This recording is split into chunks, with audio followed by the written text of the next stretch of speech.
rencananya manusia. Manusia rencananya tidak kekal, saudara. Manusia rencananya bisa berubah-ubah. Manusia rencananya bisa diganti. Tapi Tuhan rencananya itu abadi, saudaraku. Amin. Tidak bisa dirubah. Makanya firman Tuhan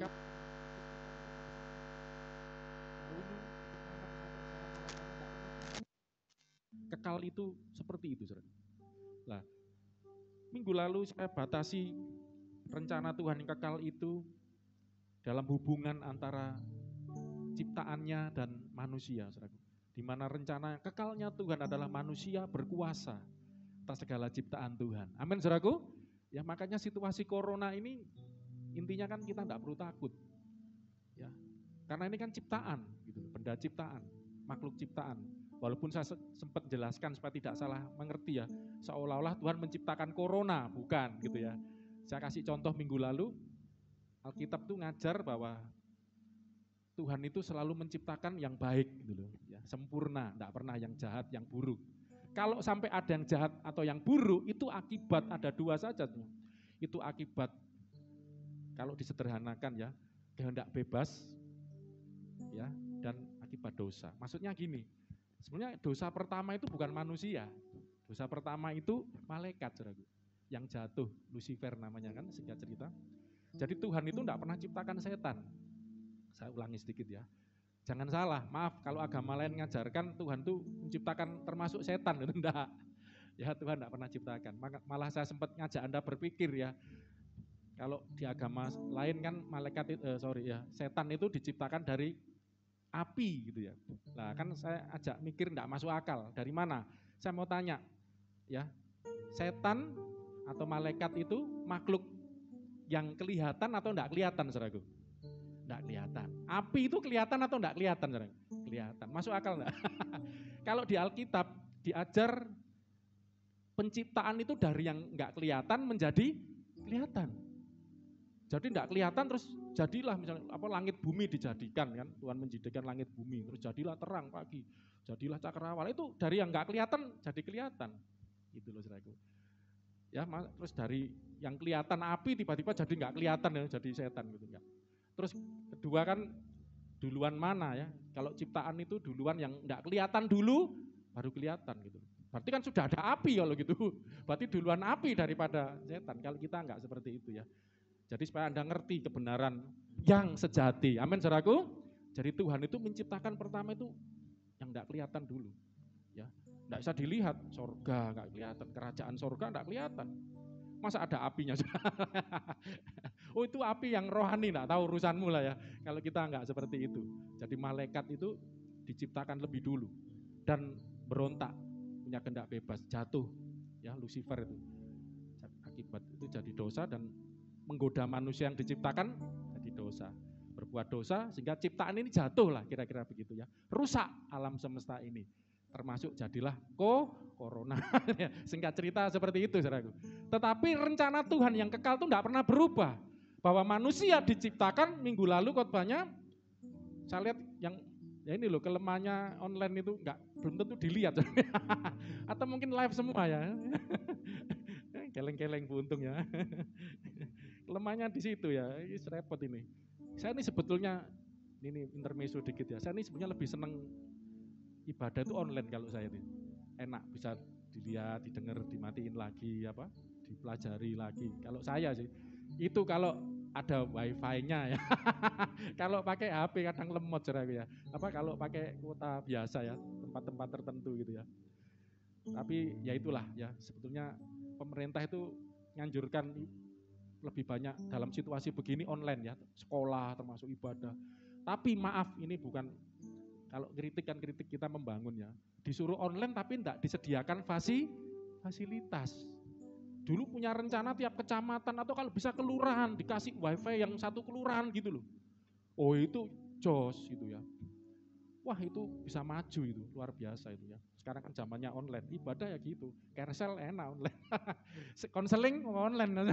Ayo mau sharing WA call gitu ya, itu yang video call gitu. Wah, asik gitu.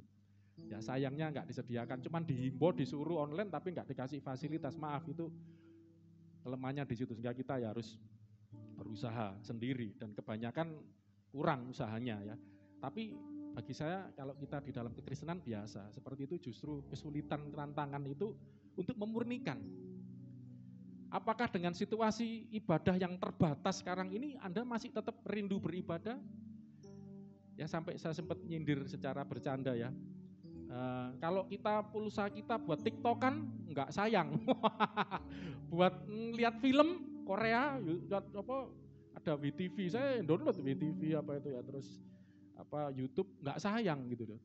Tapi kalau untuk ibadah kok sayang ya gitu lah. Ini kan kelihatan itu. Makanya pemurnian itu masih terus terjadi sampai hari ini. Saya enggak bahas itu. Tapi intinya sebetulnya rencana kekalnya Tuhan itu adalah manusia itu diciptakan untuk berkuasa atas segala ciptaannya Tuhan. Amin, saudaraku. Termasuk iblis, bahkan malaikat itu, saudaraku. Di Alkitab ini jelas, saudara bisa baca Ibrani tentang malaikat. Itu adalah roh yang melayani kita loh. Jadi malaikat itu pelayan-pelayannya anak-anak Tuhan, tapi bukan dalam arti pelayan yang dulos ya. Pelayan yang berkuasa, dia kan kalau secara kuasa ya malaikat itu karena makhluk roh, tentu memiliki power yang lebih daripada kita yang kelihatan. Kalau kita punya kuasa itu karena ada urapan Roh Kudus gitu loh, saudara. Tapi itu sebelum manusia jatuh dosa, manusia tidak perlu seperti itu. Makanya kita akan lihat ayat-ayatnya ya. Tapi intinya gini loh, kita harus kembali mengenal, mengetahui, mengerti akan rencana Tuhan yang semula, rencana Tuhan yang kekal. Yaitu bahwa Tuhan mau manusia ini, saudara dan saya, terutama anak-anaknya, berkuasa. Katakan berkuasa, 1, 2, 3. Berkuasa. Atas apa, saudaraku? Berkuasa atas apa? Bukan menguasai sesamanya, salah. Nanti saling caplok mencaplok, tidak ada. Berkuasa atas apa? Segala ciptaannya. Nah, termasuk corona ini virus. Ini juga makhluk ciptaan gitu. Walaupun Tuhan tidak pernah ciptakan virus sebetulnya. Ini kan makhluk hidup, tapi saya sudah ngomong minggu lalu ya, virus ini menurut penelitian zaman saya, sekolah saya dulu itu setengah makhluk hidup, setengah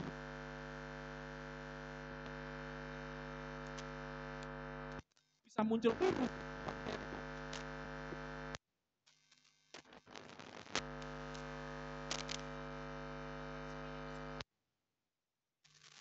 Itu sempurna, sungguh amat baik.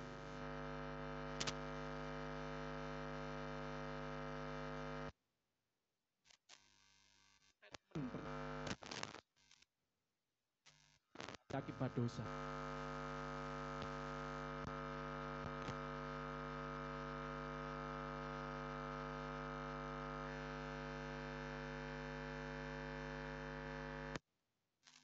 Anda dimakan, saudara, caplok, saudara. Kok bisa seperti itu ya? Itu akibat dosa. Ya, kerajaan 1000 tahun digambarkan, kerajaan 1000 tahun damai. Anak kecil main-main sama ular teduk.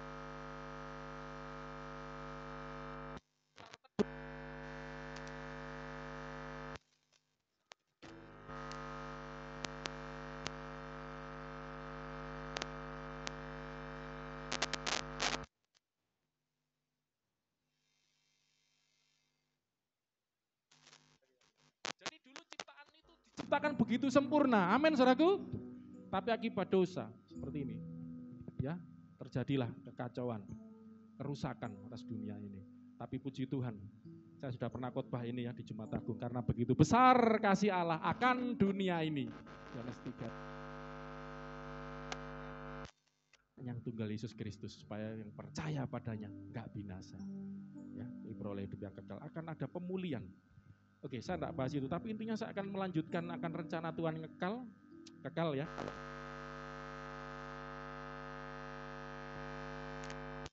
Manusia berkuasa atas ciptaan. Kenapa manusia ditentukan Tuhan? Sampai di situ saya istilahkan ditakdirkan. Kalau saudara percaya takdir ya. Makanya di Kristen itu enggak percaya takdir. Takdirnya cuma satu. Takdir itu kan gini, wah aku percaya karena gagal, saya sudah sampaikan ya. Wah takdirku gagal ini. Takdirku miskin ini. Takdirku enggak laku ini. Sampai ada lagunya itu. Ibu-ibu, bapak-bapak. Siapa? Ya, merasa ditakdirkan hidup menderita. Enggak, Alkitab enggak ngajar gitu. Kalau kita takdirnya cuma satu, takdirnya kita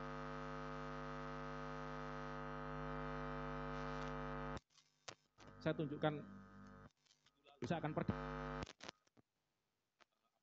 komparasikan, bandingkan dengan ayat-ayat yang lain. Kejadian 1 ayat 26. 1 ayat 26.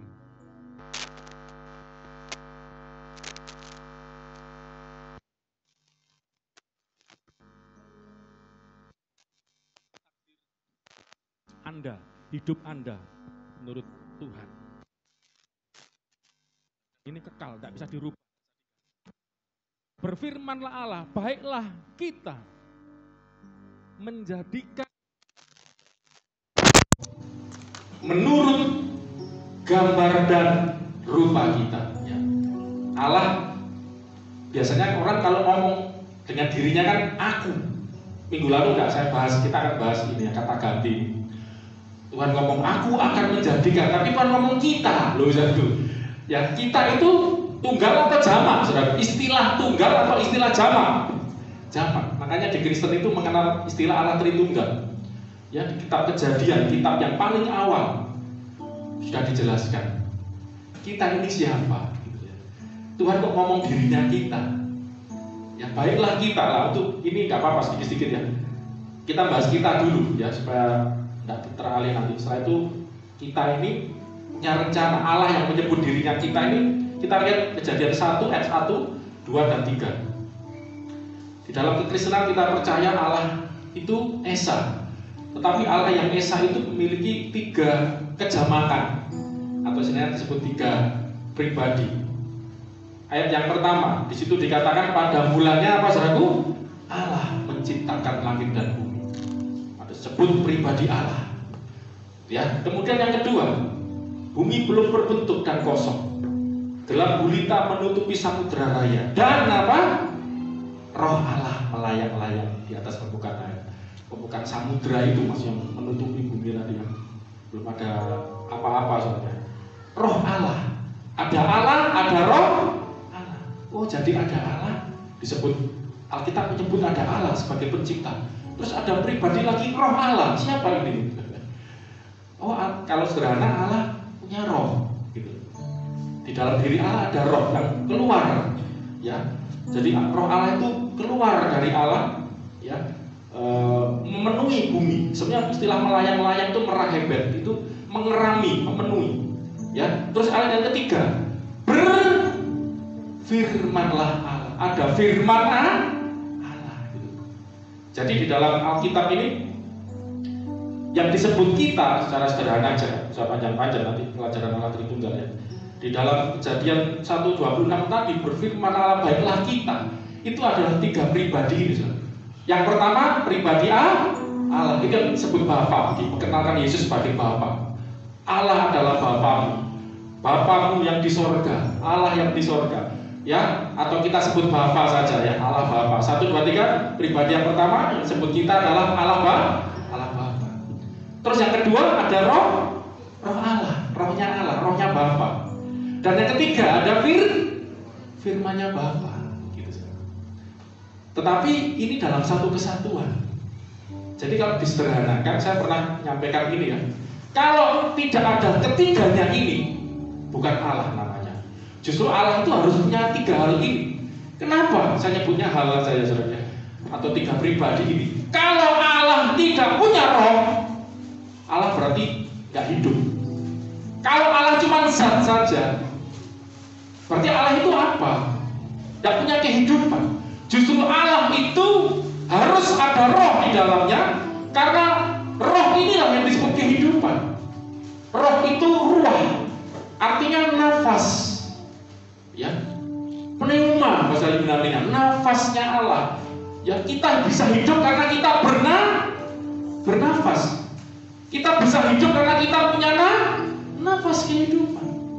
Demikian juga dengan Allah, makanya di dalam diri Allah ada roh. Dan di dalam diri Allah ada firman juga.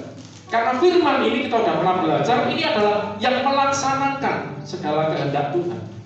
Ya, ketika Allah berfirman, jadi Allah menciptakan segala sesuatu dengan firman. Jadi inilah yang disebut kita ya, secara sederhana ya. Kejadian 1 ayat 26. Nah, kita langsung lanjutkan ayat 26 tadi ya, saudara ya. Jadi supaya saudara tidak heran kok Allah menyebut dirinya kita. Ya, Allah menyebut dirinya bukan aku, tapi kita.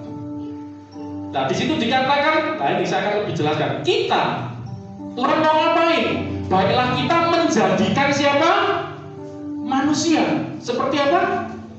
Menurut gambar dan rupa kita. Nah, ini coba direnungkan.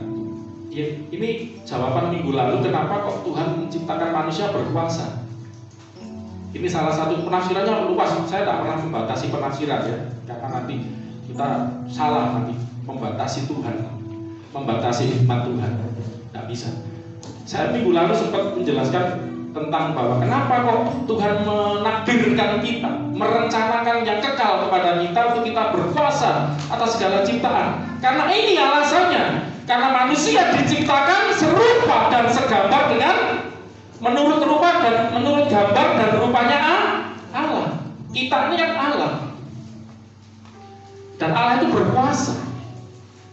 Manusia diciptakan juga berkuasa. Saya sering memberi istilah di sini kalau digambarkan Allah itu raja di sorga.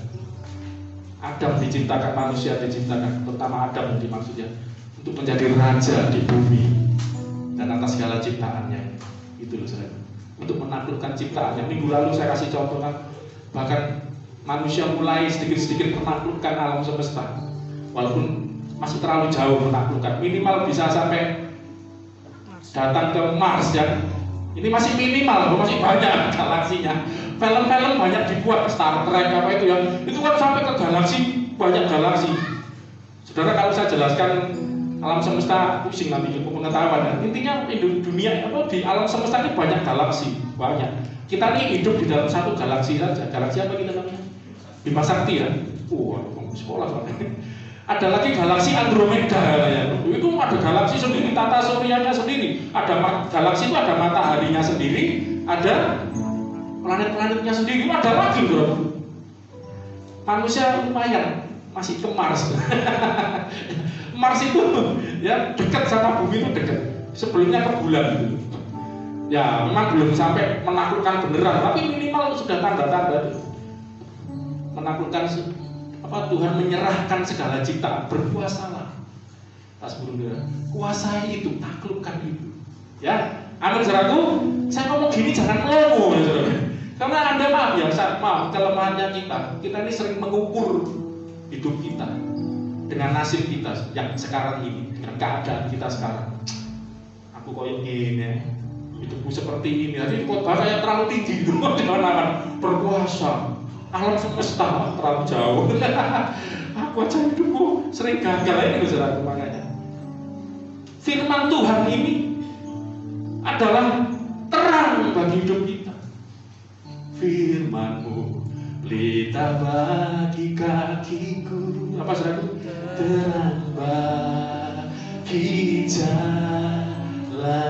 Coba refnya itu kan bagus. Saat ku takut dan di saat waktu ku bimbang dan hilang jalan, jangan kehilangan arah saudara. Telah Kau di sisiku, ya toh? Saat kita bimbang, saat kita ragu dengan masa depan kita, saat kita takut dengan hidup kita, nanti nasibku seperti apa? Makanya kadang kita ini sering keliru. Kita melihat hidup ini dengan apa yang kelihatan. Iman itu percaya sekalipun tidak melihat. Iman itu orang yang benar hidup oleh iman. Percaya walaupun tidak melihat. Hidup kita bukan didasarkan dari apa yang kita lihat. Kemarin Kersel, Mas Hari, sharing-sharing kita ini sering, ya tubuh ini, mata ini kan bagian dari tubuh.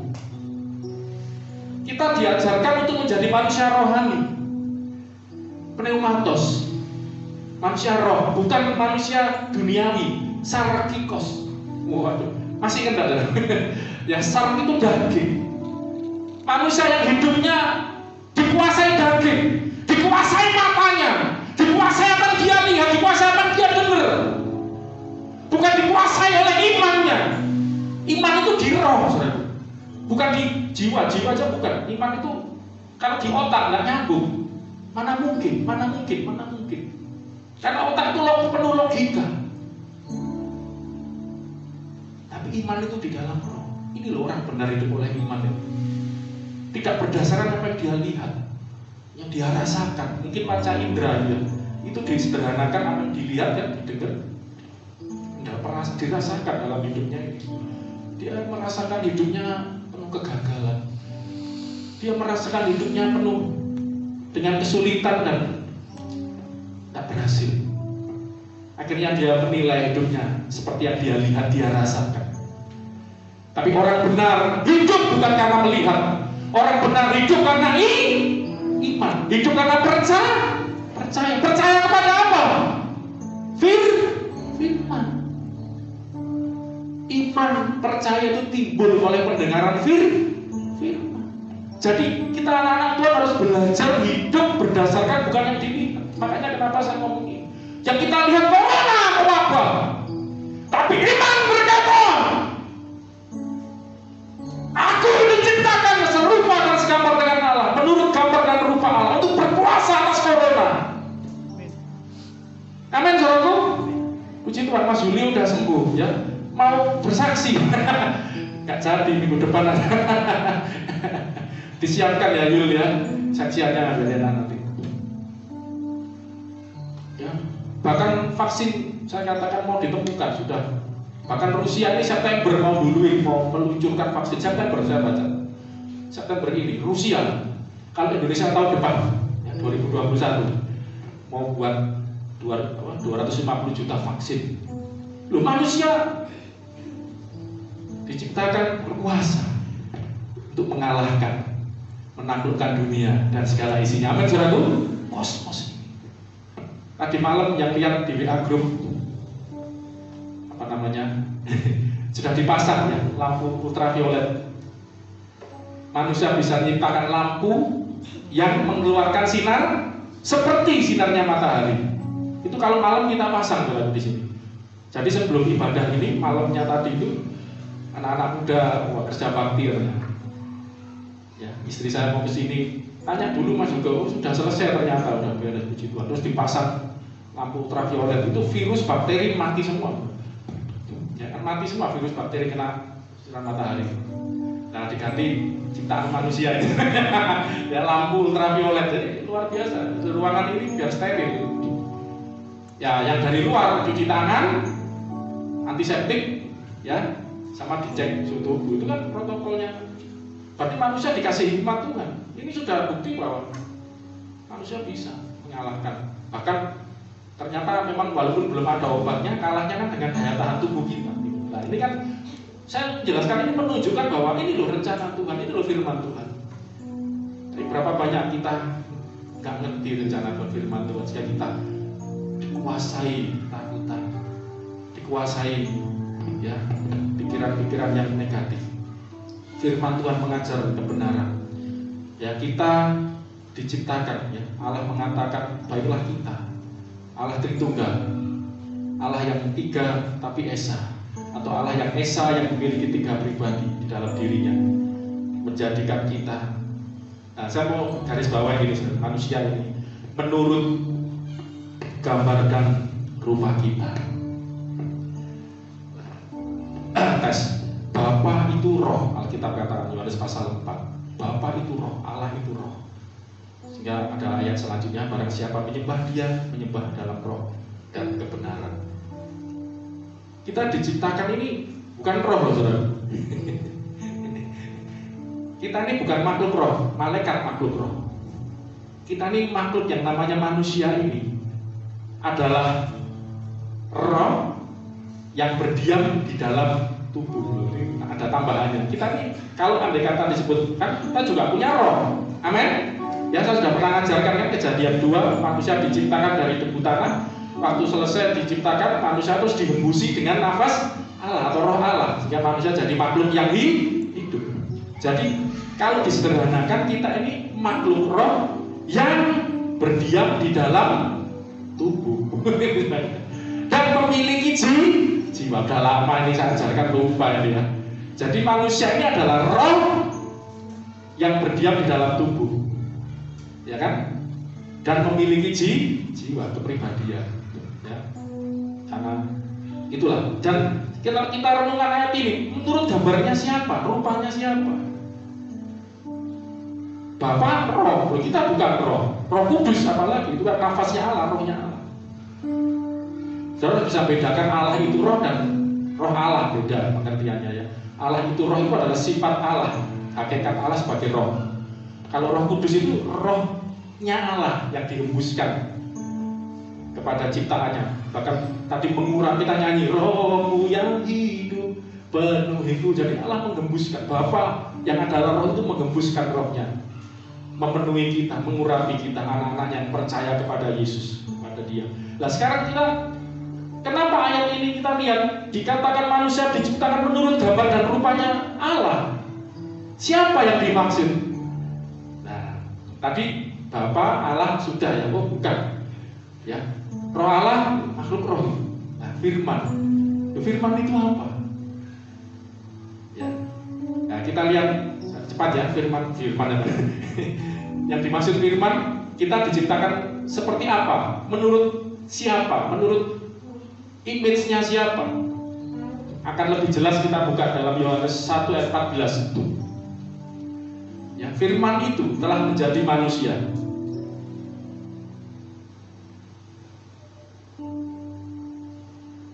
Firman itu telah menjadi manusia dan diam di antara kita, dan kita telah melihat kemuliaannya. Siapa firman yang jadi manusia itu? Yaitu kemuliaan yang diberikan kepadanya sebagai apa, saudaraku? Anak tunggal Allah. Dari seluruh nabi-nabi, dari seluruh tokoh-tokoh, ya, bapak-bapak leluhur, dari Adam ya sampai seterusnya, semua nabi, tidak ada yang punya gelar sebagai anak Allah, hanya satu, dan diakui oleh semua. Siapa yang dimaksud anak Allah ini, saudaraku? Yesus Kristus. Jadi kalau gitu, apa yang dimaksud tadi? Baiklah kita menjadikan manusia menurut gambar dan rupa kita.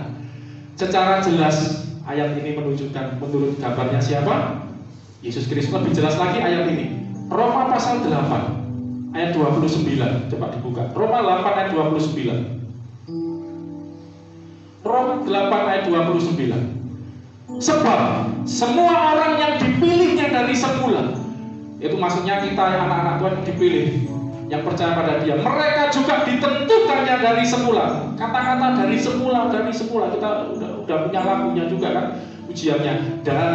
Dari semula, yang nyanyi sedikit, telah kau tetapkan, dari semula ya, dari sejak awal, dari sononya, dalam tanganmu, dalam rencanamu Tuhan, rencana indah telah kau siapkan bagi masa depanku, yang penuh harapan ya. Dari semula, berarti ini rencana kekal gitu, bukan rencana yang jadi gitu loh. Saudara, ini luar biasa kebenaran Kristenan, kebenaran firman Tuhan. Jadi Anda itu sudah direncanakan sejak semula, sebelum dalam kandungan ibu. Bahkan ada ayat luar biasa, sebelum dunia diciptakan, aku sudah memilih engkau. Ini nggak masuk akal. Bayangkan, semua lo belum diciptakan, Anda lo belum lahir. Jangankan lahir, ciptaan aja belum, Tuhan sudah memilih, sudah menentukan. Bayangkan, ini nggak masuk akal. Makanya Tuhan itu baru Tuhan namanya. Kalau waktu Anda baru lahir terus, oh ini ya modelnya gundul, matanya gede, itu kan orang meramal kan gitu ya. Oh ini garis tangannya sudah, kamu nanti hidupnya gini ya, kayak dadakan. Enggak, Tuhan kita tidak seperti itu. Allah kita luar biasa, amin. Dia kekal, rencananya pun kekal. Bahkan manusia diciptakan pun menurut, sudah direncanakan menurut gambarnya. Dari semula sudah dipilih, dari semula sudah ditentukan untuk, baca sama-sama, menjadi apa, saudaraku? Serupa dengan siapa? Gambaran anaknya. Siapa anaknya? Anak Allah itu. Firman yang jadi manusia itu disebut anak Allah, yaitu Yesus Kristus. Makanya tema kita menjadi serupa dengan Yesus Kristus, dengan Tuhan Yesus. Ini bukan tema yang asal-asalan. Kita diserupakan, dijadikan serupa dengan Tuhan Yesus. Ini rencana Tuhan. Ini rencana Tuhan. Coba bayangkan, belajar Alkitab. Bagaimana kehidupan Yesus di dunia ini sebagai manusia? Jadi intinya gini, Yesus datang itu untuk memulihkan gambaran manusia yang sudah rusak. Manusia pertama Adam. Minggu depan saya akan lanjutkan, karena waktu nggak nutup ya. Manusia pertama, manusia kedua, Adam yang pertama, Adam yang terakhir. Apa maksudnya? Di 1 Korintus 15. Supaya saudara ngerti. Manusia pertama, Adam yang diciptakan. Tuhan merencanakan, aku akan ciptakan engkau menurut gambar dan rupaku, yaitu firman-Ku. Yesus itu adalah Yohanes 1 ayat 18. Sorry, yang ayat berapa itu? 28-18 itu dikatakan bahwa dia adalah manifestasinya Allah yang tidak kelihatan, menyatakan diri Allah yang tidak kelihatan. Jadi Allah ingin menyatakan dirinya yang tidak kelihatan ini menjadi kelihatan. Buka saja, coba Yohanes 1. Yohanes 1. Saya mau kita kembali kepada rencana Tuhan, kita kembali kepada kehendak Tuhan. Yohanes 1 ayat 18. Ya benar. Yohanes 1 ayat 18. Ayo baca sama-sama firman Tuhan. 1, 2, 3. Tidak seorang pun yang pernah melihat Allah. Memang Allah tidak kelihatan. Tetapi siapa? Anak tunggal Allah. Firman tadi saudara. Itulah yang ada di pangkuan Bapa. Ini bahasa puitis saudara. Bukan berarti Allah memangku gitu. Ini bahasa puitis karena anak kan dan Bapa. Itu sebenarnya bahasa Yunaninya kolpos ya. Saya pelajari itu yang ada di dalam dirinya Bapa. Dialah yang menyatakannya. Dialah yang membuat Allah yang tidak kelihatan ini menjadi kelihatan gitu saudara.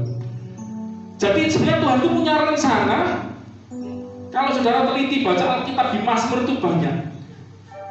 Tuhan menciptakan segala sesuatu ini punya tujuan untuk menyatakan kemuliaannya.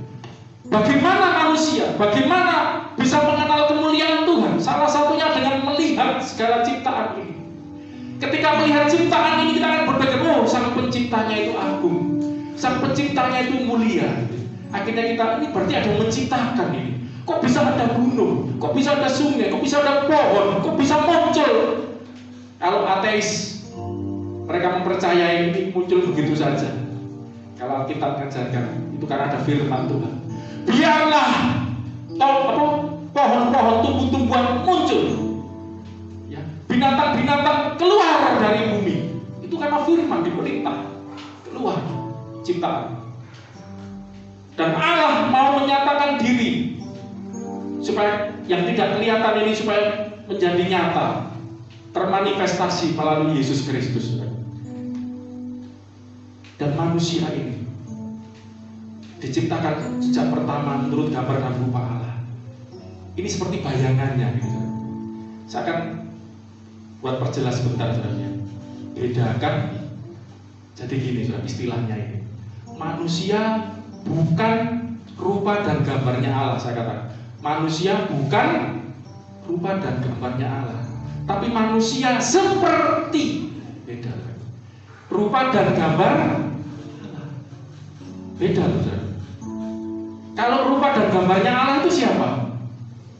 Tuhan Yesus. Kalau kita diciptakan seperti rupa dan gambarnya Allah, saya akan tunjukkan Yesus adalah rupa dan gambar Allah. 2 ayat saja biar cepat. Yang pertama 3 Filipi 2 ayat ke-6. Filipi 2 ayat yang ke-6. Yang walaupun ini ayat di atasnya bicara Tuhan Yesus ayat 5. Yang walaupun dalam apa saudaraku? Rupanya Allah, rupa Allah. Yesus itu adalah rupa Allah, itu bukan bicara kita. Kalau kita seperti baiklah kita menjadikan manusia supaya memiliki rupa dan gambar seperti. Jadi Yesus ini adalah rupanya Allah. Ada lagi Kolose 1 ayat 15. Kolose 1:15 dikatakan apa? Buka di sini cepat. Iya, Tuhan Yesus di situ yang dimaksud. Adalah apa saudaraku? Gambar Allah yang tidak kelihatan. Jadi Allah yang tidak kelihatan ini bisa tergambar gitu, terimage, termanifestasi melalui Tuhan Yesus, firman yang menjadi manusia. Ayat yang terakhir, Ibrani 1 ayat ketiga. Ibrani 1 ayat ketiga. Iya, Tuhan Yesus adalah cahaya kemuliaan Allah dan gambar wujudnya Allah. Jadi kalau ditanya seperti apa gambar dan wujudnya Allah itu, rupa dan gambarnya Allah itu, siapa saudaraku? Yesus Kristus. Manusia diciptakan menurut rupa dan gambarnya Allah ini, Yesus Kristus ini. Makanya tadi Alkitab berkata sejak semula sudah ditentukan supaya kita serupa dengan Yesus.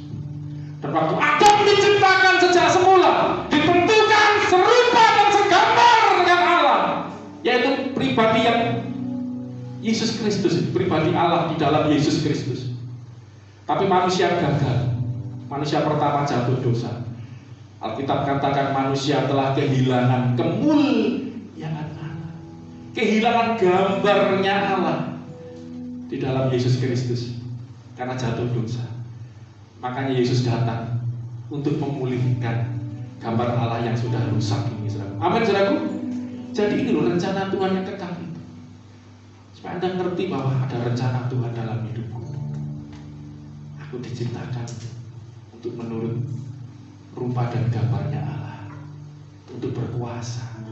Nanti minggu depan kita akan perdalam lebih jelas rupa dan gambar Allah di dalam Yesus yang kita akan teladani. Makanya tema kita manusia baru, manusia roh, manusia yang sempurna seperti Yesus itu kesana sebetulnya arahnya, saudara. Untuk kita mengerti rencana Tuhan buat hidup kita. Orang benar hidup oleh percaya. Amin, saudaraku, bukan oleh melihat. Mungkin yang kau lihat sekarang ini keadaan yang gak baik, keadaanmu, keluargamu, lingkungan sekitarmu gak baik. Tapi Yesus datang memulihkan semua yang gak baik ini, menjadikan baik. Yesus datang. Ayat yang terakhir ini luar biasa, saya dapat dari saudaraku, hamba Tuhan, teman saya waktu penasihat Lukas. Yesus datang itu dikatakan untuk membuat segala sesuatu menjadi baik. Kita akan lihat, makanya Injil itu juga disebut kabar baik, saudara. Yesus menjadikan segala sesuatu menjadi baik. Kita akan lihat sebentar, saudara ya.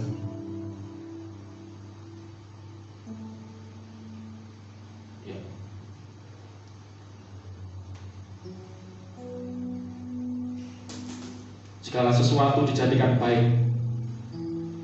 Injil adalah kabar baik. Kita lihat ini aja, saudara. Lukas pasal yang saya siapkan ayatnya, ini agak lupa nih. Tapi ini aja ayatnya. Tuhan Yesus datang supaya ini aja, segala sesuatu menjadi baik. Lukas pasal yang ke-6. Bukan Lukas pasal 6.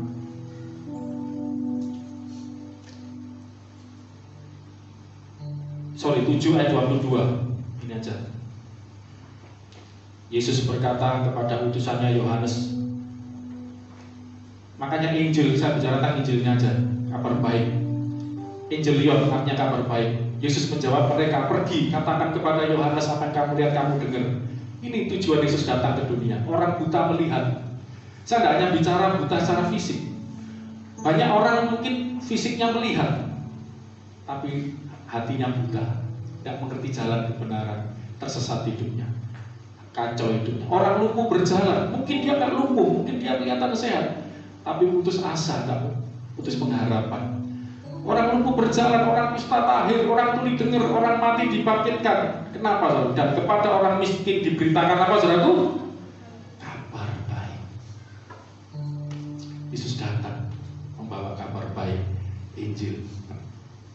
Yesus datang untuk membawa segala sesuatu menjadi baik.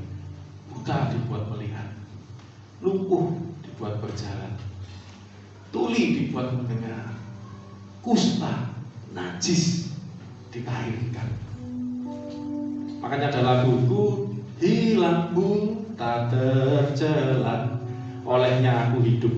Ya, kita yang dulu tercela, jahat, kotor, Yesus datang untuk kita dipulihkan. Mari kita akhiri ibadah kita. Kita percaya Tuhan akan membuat segala sesuatunya menjadi baik. Dari semula telah Kau tetapkan hidupku dalam tangan-Mu, dalam rencana-Mu Tuhan.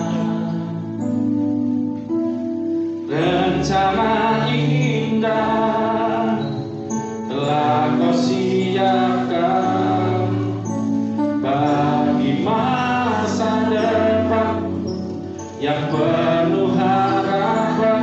Sekali lagi, dari semula telah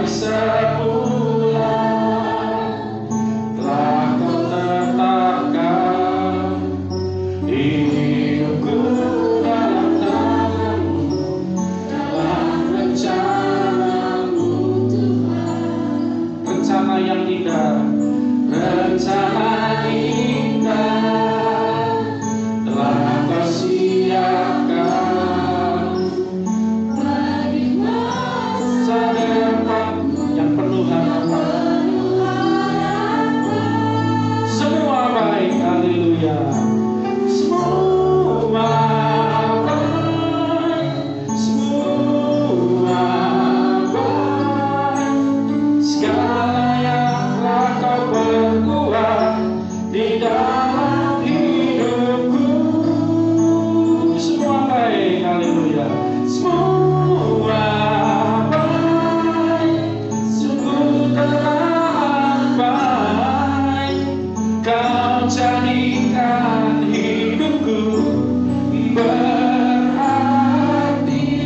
Ini ayatnya, saudara ya, saya temukan Markus 7 ayat 37.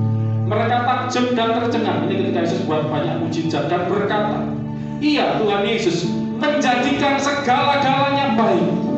Yang tuli dijadikan mendengar, yang bisu dijadikan berkata-kata. Saya garis bawahi, Yesus menjadikan segala-galanya baik. Seperti pujian yang kita nyanyikan hari ini, Yesus adalah gambar Allah yang tidak kelihatan itu, yang dinyatakan supaya kita bisa melihat kemuliaan-Nya. Yesus adalah pernyataan kemuliaan Allah, dan kita dapat mengenal Allah melalui Yesus. Kemuliaan Allah melalui apa yang dikerjakan Yesus. Yesus menjadikan segala-galanya baik. Yesus datang. Minggu lalu saya sempat khotbahkan, 2 minggu lalu mungkin, pencuri datang hanya untuk mencuri, membunuh, membinasakan. Tapi aku datang untuk memberikan kamu hidup, supaya kamu mempunyainya dalam segala kelimpahan. Yesus datang memberikan kita hidup, dan dalam segala kelimpahannya. Yesus datang supaya keadaan kita jadi baik. Ada yang percaya Tuhan Yesus, yang percaya kepada Dia, ayo pegang janji Tuhan, pegang rencana Tuhan yang kekal ini. Kau diciptakan menurut gambarnya Yesus. Kau diciptakan untuk menjadi seperti Yesus, serupa dengan Yesus. Yesus datang untuk memulihkan gambar manusia yang sudah rusak. Anda diciptakan ulang. Kau adalah ciptaan baru. Kau dilahirkan kembali menjadi manusia baru, untuk hidup seperti Yesus, hidup menjadi pneumatos, manusia yang rohani. Yesus adalah teladan manusia rohani yang sempurna. Engkau hidup diajar Alkitab untuk hidup seperti Yesus. Engkau punya contoh, engkau punya teladan. Jangan mencontoh para nabi. Alkitab tidak pernah ngajar contohlah nabi A, nabi B, nabi C. Nabi juga manusia, nabi juga bisa jatuh dosa. Tapi Alkitab mengajar kita untuk meneladani, mencontoh seperti Yesus.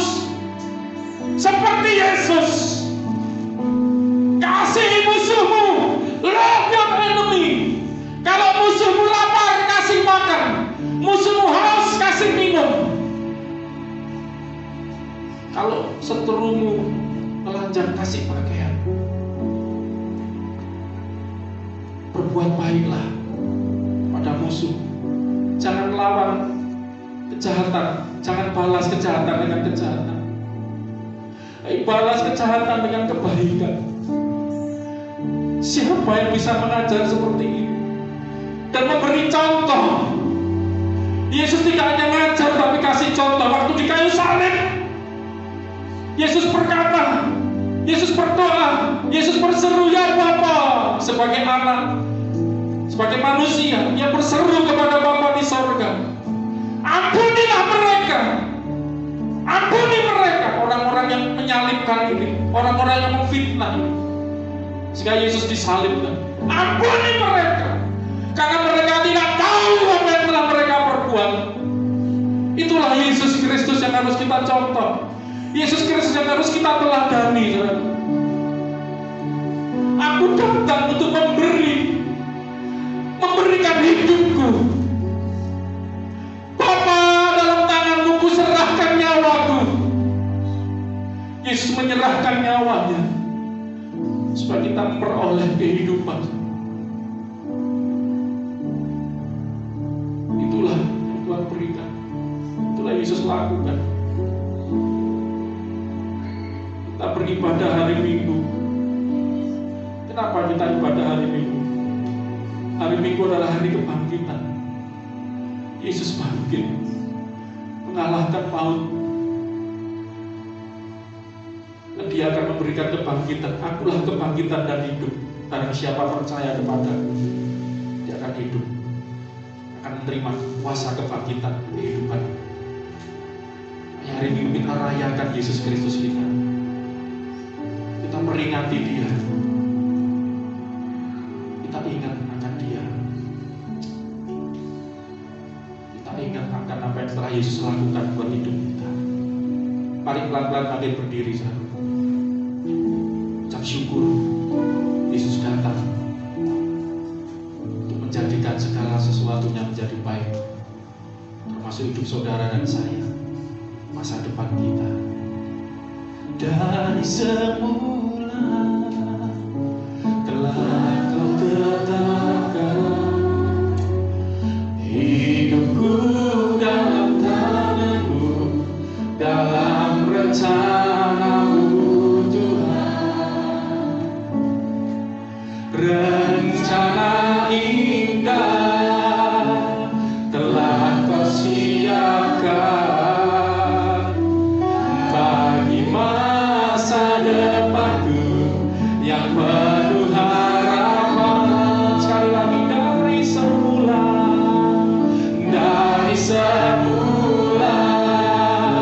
telah Kau tetapkan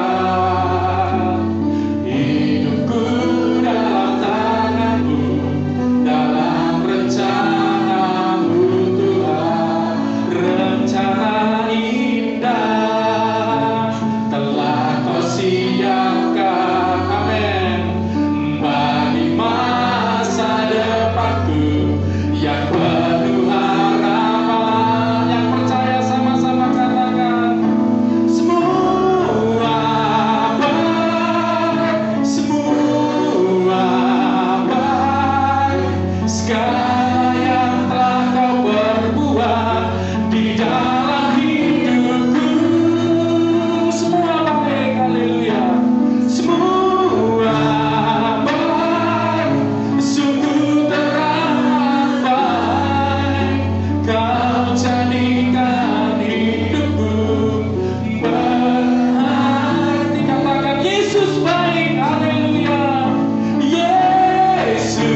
selalu menjadi baik melalui Kristus, melalui iman kepada Kristus.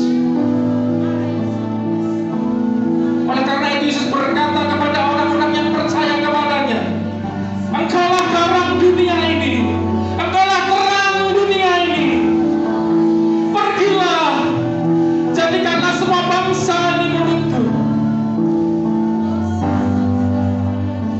Anda yang sudah percaya Yesus,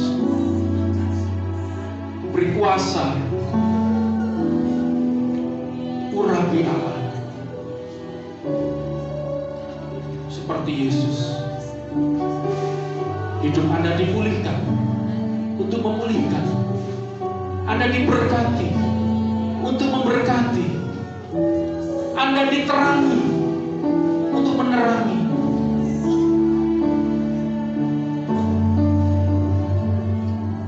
Terima kasih Tuhan,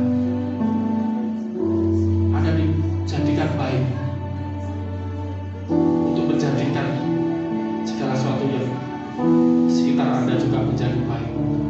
Itulah rencana Tuhan, itulah berkuasa atas ciptaan. Makasih buat rencanamu yang kekal ini Tuhan. Terima kasih buat kehendak, buat your destiny. Terima kasih Tuhan. Kami bersyukur mengenal Allah seperti Engkau di dalam Yesus Kristus dengan rencana-Mu yang indah. Terima kasih Bapa dalam hati kami mengucap syukur buat ibadah hari ini. Kami mengucap syukur boleh datang memuji, menyembah, membuka hati untuk bersekutu dengan Engkau, menerima aliran Roh-Mu, aliran air hidup-Mu dialirkan dalam hati kami, dalam hidup kami. Kami menerima kehidupan dan bahkan dalam segala kelimpahannya. Terima kasih Pak. Dan bahkan kami boleh menerima firman kebenaran, firman yang akan mengubah hidup kami, firman yang akan merubah cara pikir kami, firman yang akan menuntun langkah-langkah kami, firman yang selalu menyertai kami dalam segala tingkah laku. Terima kasih Bapa, dalam nama Yesus kami mengucap syukur buat pagi hari ini, buat ibadah hari ini.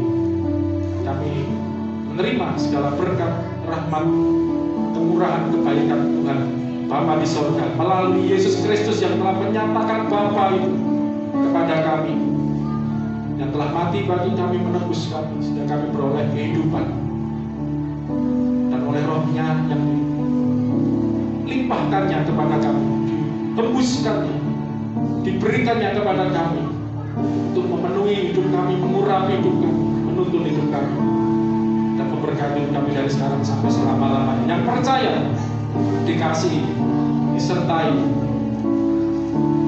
Bapa di dalam nama Yesus Kristus. Yang percaya katakan sama-sama, amin. Haleluya.